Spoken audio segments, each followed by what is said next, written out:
அதனால தான் தமிழ் தேசியவாதிகள் தொடர்ந்து ஒரு கோரிக்கையை முன்வைக்கிறோம். வடகிழக்கு மாநிலங்கள்ல இருக்கிற மாதிரி இன்னர் லைன் பெர்மிட் முறையை கொண்டு வாங்க.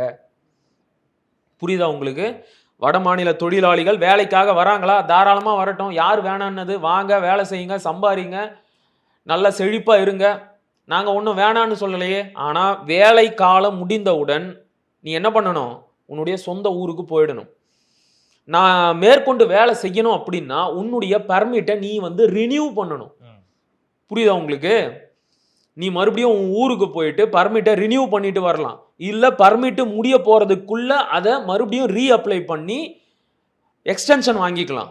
இப்படி இன்னர் லைன் பர்மிட் முறையை கொண்டு வாங்க. அவனுடைய வேலை காலம் முடிஞ்ச உடனே அவனை அவன் ஊருக்கு பேக்கப் பண்ணி அனுப்புங்க. இதையெல்லாம் கண்காணிக்கிறதுக்கு ஒரு தனி துறையை ஏற்படுத்துங்க.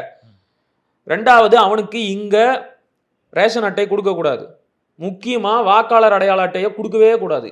அவனுக்கு அவன் ஊர்ல ஓட்டர் ஐடி இருக்குல்ல, அவன் அங்க போய் அவனுடைய அரசியலுக்கு அவன் ஓட்டு போட்டுக்கிட்டோம். இங்க அவனுக்கு எந்த ஒரு அரசியல் உரிமைகளும் இருக்கக்கூடாது. இங்க என்னுடைய சொற்களை தெளிவா கவனிக்கணும்.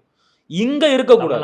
இது ஏன் நாடு, அவன் நாட்டுல போய் வாங்கிக்கிட்டோம். அங்க கொடுக்கல அப்படின்னா எங்களுடைய ஆதரவை கேட்க சொல்லுங்க. அவனுக்காக போராடுறதுக்கு தயாரா இருக்கிறோம். இங்க கொடுக்க முடியாது.